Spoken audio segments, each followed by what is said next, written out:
Olá, bom final de tarde, seja bem-vindo. Está no ar Destaque Rural Notícias a partir de agora.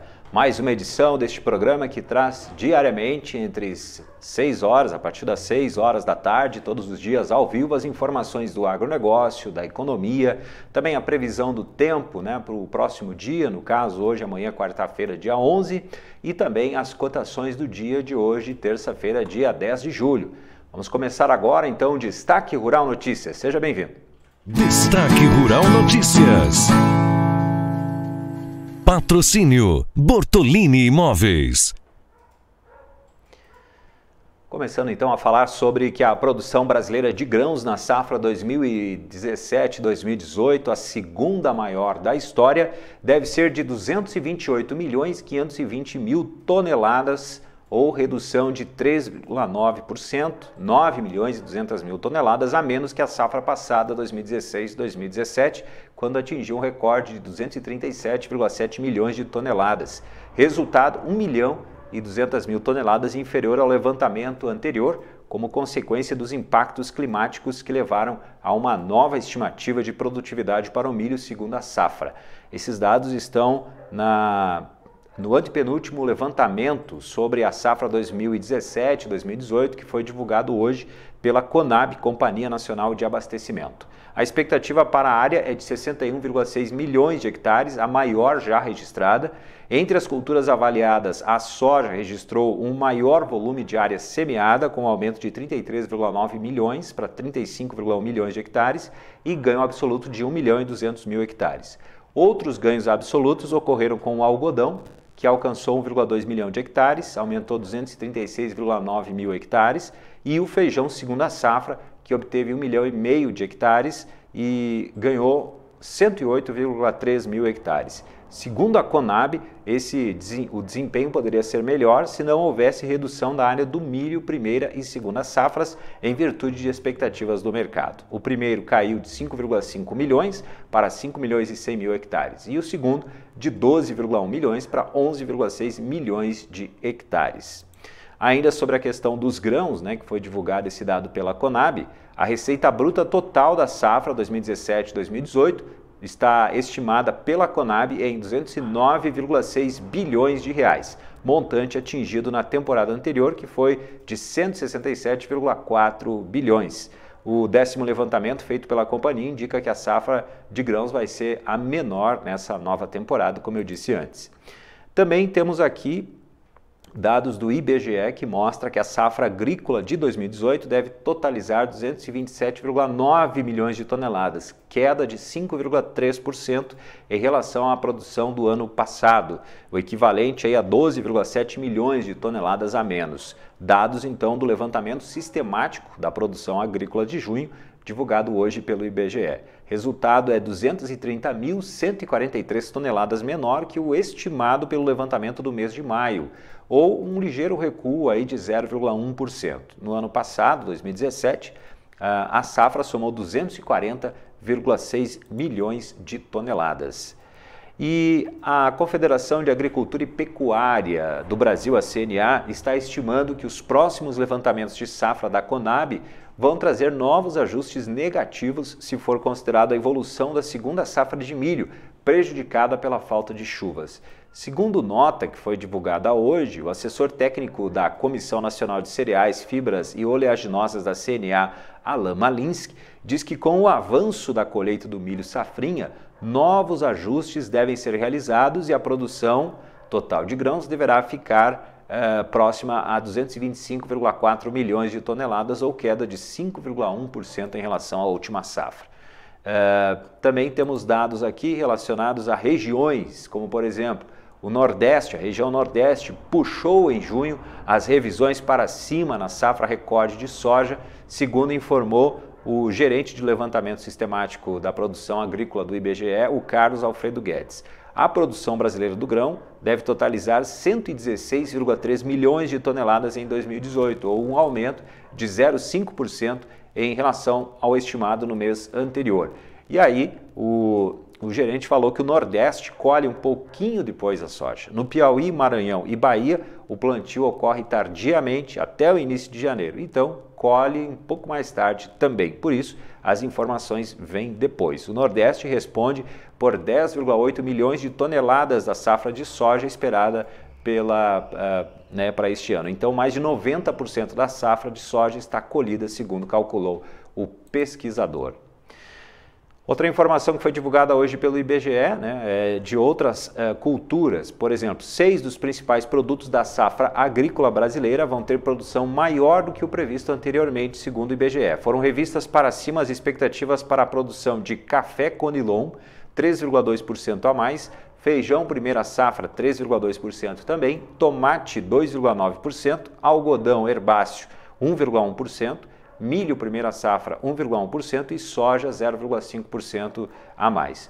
Por outro lado, teve redução nas previsões para o café arábica, menos 0,5%, feijão terceira safra, menos 1%, cana-de-açúcar queda de 1,7%, milho segunda safra caiu 1,9%, a banana queda de 2% e o feijão segunda safra, menos 2,6%. A produção brasileira de tomate deve alcançar 4,5 milhões de toneladas este ano, em relação a 2017, um crescimento de 3,5%. Safra de algodão cresceu aí 23,9% na área plantada, avançou 23% na produção em relação ao ano passado, alcançando 4,7 milhões de toneladas em 2018. Em relação à cana-de-açúcar, deve totalizar 691 milhões e 400 mil toneladas, apesar de cair 1,7% em relação à previsão de maio, a produção deve ser 0,5% superior à de 2017. Teve também aumento na área plantada de 1,7%, teve também um avanço de 1,3% na área a ser colhida, mas o rendimento médio caiu 0,8%. Vamos falar agora de exportações, que sempre tem números interessantes relacionados às exportações, e eu quero me concentrar nas exportações de carne bovina de Santa Catarina. No primeiro semestre deste ano, as exportações da carne bovina naquele estado, em Santa Catarina, alcançaram 2,14 mil toneladas, um volume quase 3 vezes maior em relação ao que foi embarcado no mesmo período do ano passado, segundo informações da Secretaria de Agricultura de Santa Catarina. O faturamento com os embarques neste período já atingiu 7,11 milhões de dólares, cujo principal destino é Hong Kong, que vem ampliando as compras ao longo do ano. Considerando só os resultados do mês de junho, foram embarcados 281,9 toneladas. Gerou receita que passa de 881 mil dólares, o dobro do que foi exportado em junho de 2017. Também temos informações sobre a pecuária, em Mato Grosso, sobre o abate de bovinos. Segundo informações do INDEA, em junho, o abate de bovinos em Mato Grosso chegou a 465,1 mil cabeças, uma forte alta aí de 37,5%. No comparativo mensal, e o maior volume observado desde agosto de 2017. De acordo com a avaliação feita pelo Instituto Mato Grossense de Economia Agropecuária, que é o IMEA, o resultado é reflexo da greve dos caminhoneiros e já era esperado, uma vez que os animais que não foram entregues aos frigoríficos no mês anterior foram realocados no mês de junho. Também, segundo o IMEA, a seca tem afetado a qualidade e a quantidade das pastagens, levando então os produtores a reduzirem a lotação de animais no pasto, e isso contribui também para o aumento nos abates, segundo a análise então do IMEA.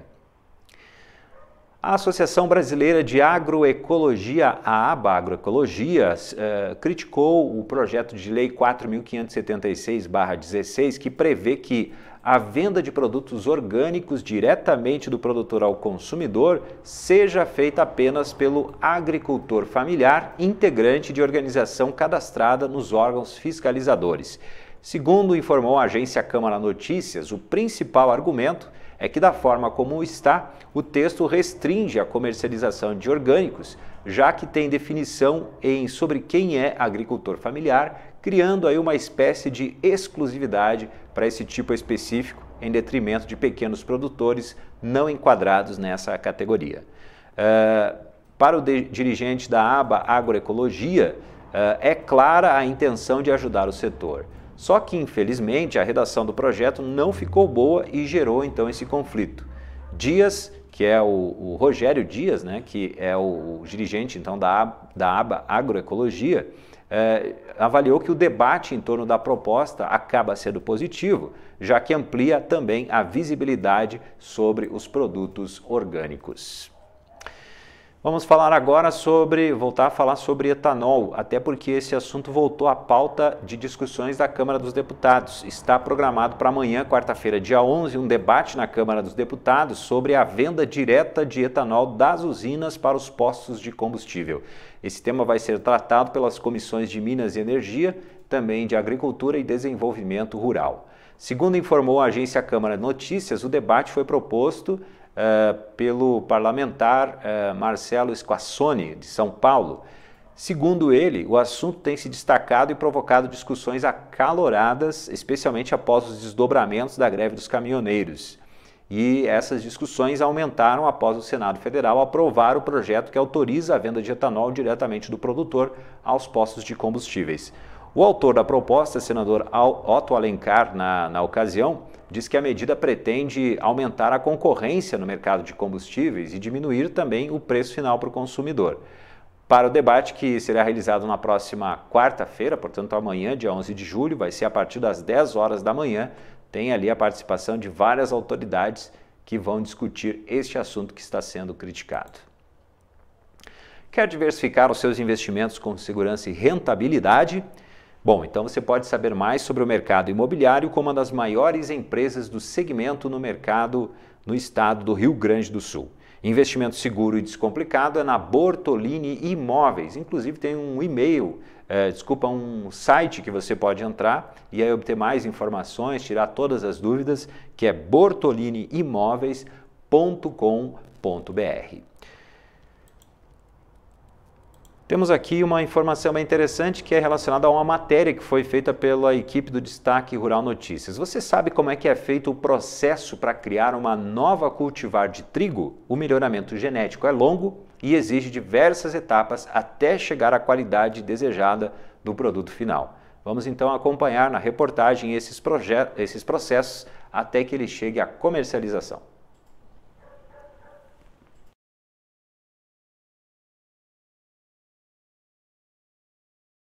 Você sabia que para criar uma nova cultivar de trigo é necessário realizar um processo que em média dura de 8 a 12 anos? O melhoramento genético busca garantir que o produto final tenha rendimento de grão, qualidade industrial e resistência às principais doenças. O melhorista da Biotrigo Genética, Francisco Sacol, explica quais são os processos para poder lançar uma nova cultivar ao mercado. A pesquisa com melhoramento de trigo inicia a partir do planejamento das cruzas, onde a gente define quem vão ser os doadores dos genes que nos interessam. E a partir de então tem um processo de avaliação e seleção intenso dos materiais, tanto em condições controladas como a campo.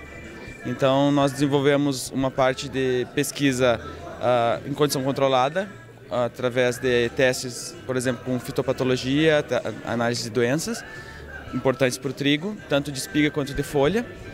E também fazemos análises de qualidade, onde a gente pode avaliar o desempenho das cultivares antes do lançamento delas para caracteres que são importantes para a indústria, principalmente de panificação, que hoje é o maior mercado do Brasil.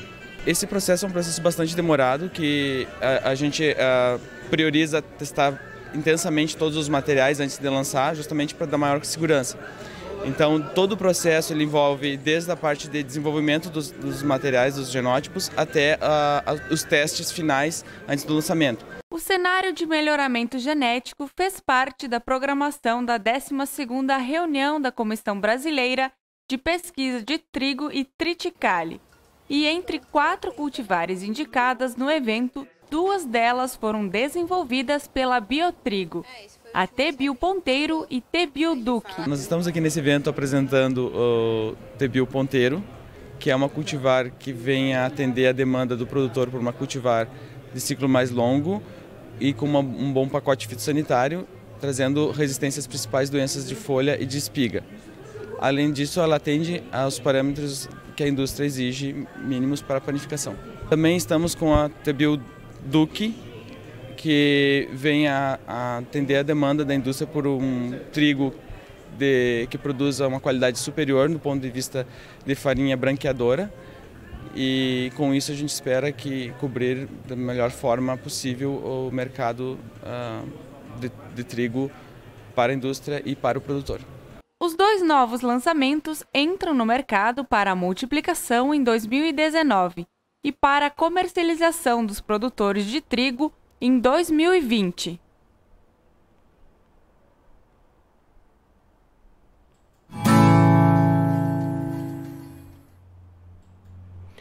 Nas informações relacionadas à economia, eu quero começar falando sobre que a demanda e o prêmio pago pela soja brasileira estão aumentando com a guerra comercial entre os Estados Unidos e a China. Quem falou isso foi o secretário adjunto de Política Agrícola do Ministério da Agricultura, Sávio Pereira, quando apresentou o 10º levantamento da safra de grãos elaborado pela Conab, que eu falei agora há pouco.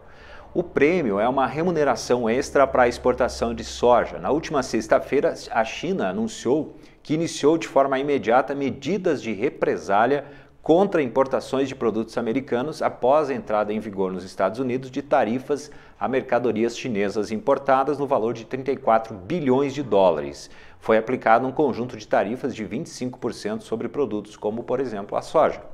Com isso, teve queda então nos preços da soja na Bolsa de Chicago.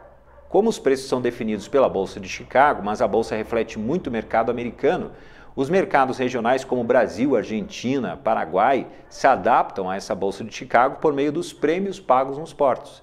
Como tem essa queda na procura pela soja americana, os prêmios nos portos brasileiros pela soja brasileira sobem, segundo informou Pereira. Ele disse também que o efeito para o mercado de soja brasileiro com essa guerra comercial entre Estados Unidos e China pode ser positivo. Falando agora, voltando a falar de combustíveis, agora mais uma questão econômica. Ao mesmo tempo que reduziram o imposto sobre circulação de mercadorias e serviços, o ICMS, sobre o óleo diesel, que foi uma das recomendações, dos motivos que fez até a paralisação, que parou a greve dos caminhoneiros, 13 governos estaduais decidiram aumentar a taxação da gasolina por meio de elevação no preço de referência sobre o qual incide o imposto. Os estados dizem que as tabelas estavam congeladas e que agora acompanham os aumentos do preço da gasolina nas últimas semanas. Mas, para o setor de combustíveis, os aumentos compensam a perda de receita com a queda de arrecadação com o diesel. A redução no preço do combustível foi parte, como eu disse, das negociações para pôr fim à paralisação dos caminhoneiros no mês de maio, ali no início de junho. O ICMS dos combustíveis é cobrado sobre um preço de referência, que é chamado preço médio ponderado final. Ele é definido pelas secretarias estaduais de fazenda a cada 15 dias, de acordo com pesquisa nos postos. Sobre esse preço incidem então alíquotas que variam por produto e por estado. E desde a paralisação, ou melhor, do fim da paralisação dos caminhoneiros, 17 estados reduziram o PMPF do diesel e acompanharam então a queda provocada pelas subvenções concedidas pelo governo federal para encerrar a paralisação. E teve que então aumentar aí agora o ICMS para o combustível, gasolina, para a gasolina, para compensar então essas perdas que os estados estão tendo aí com o óleo diesel, para uma das formas de parar aí aquela greve dos caminhoneiros.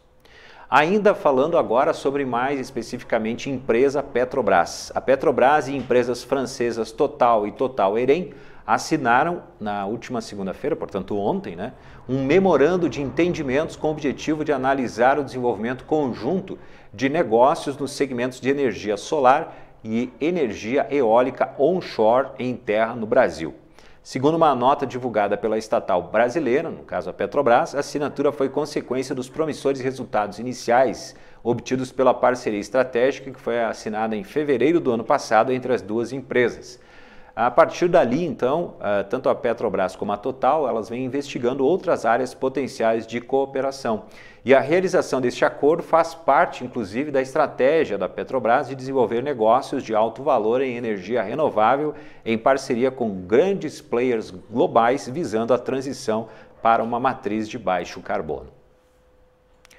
E o Brasil acumulou nos primeiros 5 meses de 2018 um saldo positivo no comércio exterior de petróleo, derivados e gás natural, segundo dados da ANP, que é a Agência Nacional de Petróleo, Gás Natural e Biocombustíveis, que foram atualizados no dia 2 de julho. O saldo positivo é de 3 bilhões 196 milhões de dólares. Esse superávit foi obtido principalmente por meio da exportação de petróleo, que teve um saldo de 7,177 bilhões de dólares nos primeiros 5 meses do ano. As exportações de petróleo somaram 8,847 bilhões de dólares, enquanto as importações foram de 1 bilhão 670 milhões. O gás natural, por sua vez, pesa contra a balança comercial. Isso porque o Brasil apenas importa e não tem essa exportação do gás natural. E até maio de 2018 foram importados em dólares 788 milhões, segundo dados da ANP. E o Banco Nacional de Desenvolvimento Econômico e Social, o BNDES, trabalha com a perspectiva de que haverá redução da demanda por recursos da instituição neste segundo semestre do ano em razão das eleições. A declaração é do presidente do banco, Diogo Oliveira, em visita hoje acompanhado do ministro de Minas e Energia, Moreira Franco, ao Museu de Arte do Rio de Janeiro. Para ele, é evidente que com a proximidade do período eleitoral, segundo ele, se espera que haja uma retração por parte das empresas, uma vez que essas decisões de investimentos dependem do cenário político do país e com a proximidade das eleições, estão sendo esperados aí uma retração de empresas na apresentação de novas propostas, ou seja, demandando crédito junto ao banco. Diogo Oliveira informou que até junho a instituição registrou um crescimento de cerca de 5% nas consultas e enquadramentos. E a avaliação do presidente do BNDES é que a desaceleração do crescimento também é um importante fator que impacta a demanda por recursos junto ao banco, porque é um cenário de menor atividade econômica. Por isso, então, as empresas acabam também retraindo os seus investimentos. Vamos agora ver como é que ficou o dólar e também a Bolsa de Valores, nesta terça-feira. A Bolsa de Valores que ontem ficou fechada por causa de um feriado lá em São Paulo e hoje abriu em alta, chegou a abrir na máxima do dia em 1,18% de alta, refletindo um bom desempenho dos papéis de companhias brasileiras que são negociados em Nova York, quando a B3 estava fechada e teve um bom desempenho a esses papéis. O Ibovespa, então, depois fechou em queda hoje de 0,22% em 74.847 pontos. Em relação ao dólar, tivemos aqui o dólar hoje sendo cotado, agora perdi aqui a cotação do dólar, e aí daqui a pouquinho eu vou trazer essa informação então para que a gente possa ter aí a cotação do dólar nesse dia, nesta terça-feira. Vamos agora então saber como é que fica o tempo amanhã para a região sul e também para a região centro-oeste.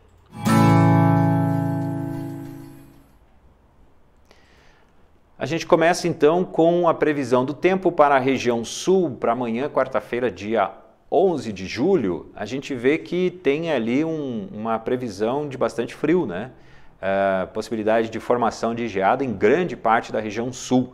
A previsão da Climatempo diz que amanhã o ar polar avança pelo sul, provocando diminuição das nuvens e frio na região.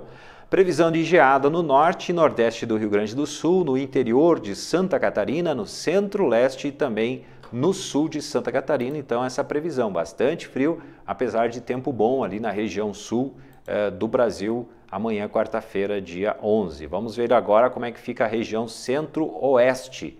Previsão então para amanhã, quarta-feira, dia 11 de julho. A gente vê tempo bom, mas tem uma parte ali, especialmente bem na parte sul, que tem previsão de frio e até pode se formar geada. A previsão diz assim, o dia começa com temperatura baixa em Mato Grosso do Sul e Mato Grosso, com formação de névoa e nevoeiro. No final da manhã, o sol volta a predominar. A temperatura fica amena à tarde.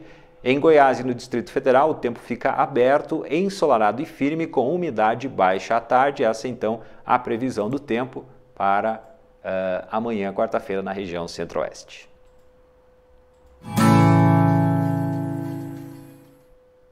Em Em relação ao dólar, então, hoje ele fechou em baixa de 1,74% a R$ 3,7975 na venda.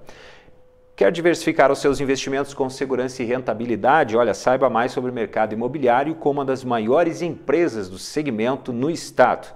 Investimento seguro e descomplicado é na Bortolini Imóveis. Você pode acessar o site bortoliniimoveis.com.br para obter então mais informações.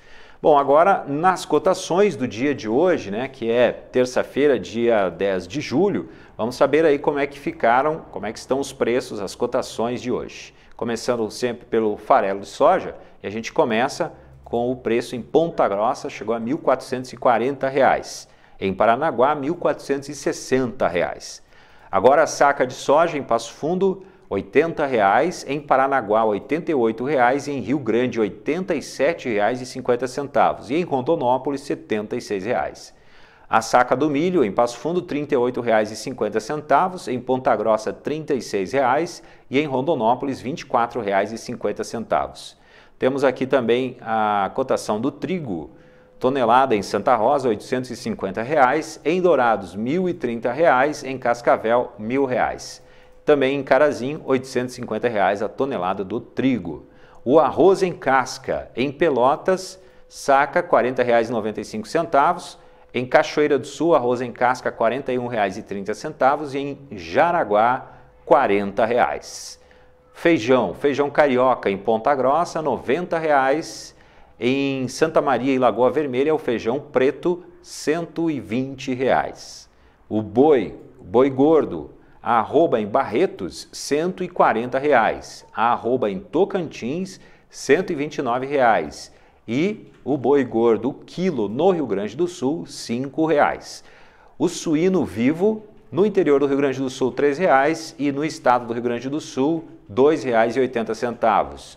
O frango vivo no Rio Grande do Sul, R$ 2,95 e o frango vivo em São Paulo, R$ 3.